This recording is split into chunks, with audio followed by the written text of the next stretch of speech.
നിലവിൽ ഈ ഒരു കോർ സ്വിച്ചിലോട്ട് പോയി കഴിഞ്ഞാൽ ഇവിടെ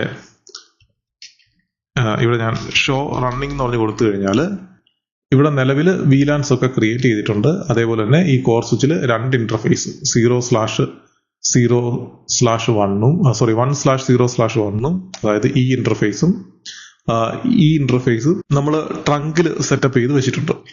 അപ്പോൾ നമ്മളെ സംബന്ധിച്ചോളം ഇനിയുള്ളതെന്ന് വെച്ച് കഴിഞ്ഞാൽ ഇവിടെ അതുപോലെ തന്നെ ഇവിടെ VLAN 10ന് നമ്മൾ IP അഡ്രസ് സെറ്റപ്പ് ചെയ്തിട്ടുണ്ട്. VLAN 20ക്ക് നമ്മൾ IP അഡ്രസ് സെറ്റ് ചെയ്ത് കൊടുത്തിട്ടുണ്ട്. അതുപോലെ റൗട്ടിംഗ് ഇവിടെ എനേബിൾ ചെയ്തിട്ടുണ്ട്. സോ റൗട്ടിംഗ് വർക്ക് ചെയ്യും.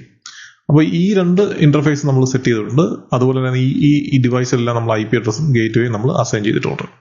ഇനി നമുക്ക് വേണ്ടത് ഇവിടുന്ന് ഇങ്ങോട്ടൊരു കമ്മ്യൂണിക്കേഷൻ ആണ്. അപ്പോൾ അത് സെറ്റപ്പ് ചെയ്യണമെങ്കിൽ ഈ ഒരു ഇന്റർഫേസ് Gigabit Ethernet 1/0/3 ആണ്. അപ്പോൾ നമുക്ക് ആ ഒരു ഇന്റർഫേസ് എടുക്കാം.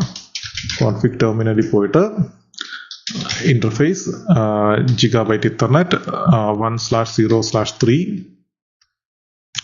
ഇവിടെ നമ്മൾ IP അഡ്രസ് എന്ന് പറഞ്ഞ് കൊടുത്തു കഴിഞ്ഞാൽ വർക്ക് ആവത്തില്ല. കാരണം അവിടെ IP അഡ്രസ് ഡയറക്ട്ലി സെറ്റ് ചെയ്യാൻ ഒക്കത്തില്ല.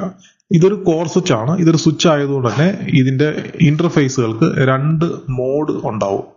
ഒന്ന് റൗട്ടർ മോഡും രണ്ടാമത് സ്വിച്ച് മോഡും. അപ്പം നമുക്ക് ഇതിൻ്റെ അകത്ത് ഇപ്പം നിലവിൽ ഈ ഒരു ഇന്റർഫേസ് കിടക്കുന്ന സ്വിച്ച് മോഡിലാണ്. അപ്പം ഞാനിവിടെ നോ സ്വിച്ച് പോർട്ട് എന്ന് പറഞ്ഞ് മാറ്റി, എന്ന് വെച്ചാൽ അത് സ്വിച്ച് പോർട്ട് അല്ലാതെ ഒരു റൗട്ടഡ് ഇന്റർഫേസ് ആക്കി മാറ്റുവാണ്. അപ്പൊ നോ സ്വിച്ച് പോർട്ട് എന്ന് കമാൻഡ് കൊടുത്തു കഴിഞ്ഞാൽ ഇത് റൗട്ടഡ് ഇന്റർഫേസ് ആവും. അപ്പൊ ഇവിടെ ഞാൻ IP അഡ്രസ് എന്ന് പറഞ്ഞ് കൊടുത്തു കഴിഞ്ഞാൽ എനിക്ക് അവിടെ കാണാൻ പറ്റും. നേരത്തെ ഞാൻ ഇതേ സെയിം കമാൻഡ് കൊടുത്തപ്പം ഇത് ഇവിടെ ഒന്നും വന്നില്ലായിരുന്നു. ഇവിടെ അൺറെക്കഗ്നൈസ്ഡ് കമാൻഡ് എന്നാണ് കാണിച്ച്.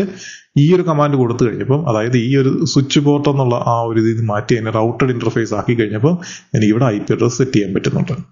ഓക്കെ, അപ്പൊ ഞാനിവിടെ IP അഡ്രസ് സെറ്റ് ചെയ്യുമ്പോൾ 192.168.1.2 എന്ന് പറഞ്ഞ IP അഡ്രസ് കൊടുത്തു. നമുക്ക് 1 റൗട്ടർ സൈഡിൽ കൊടുക്കാം.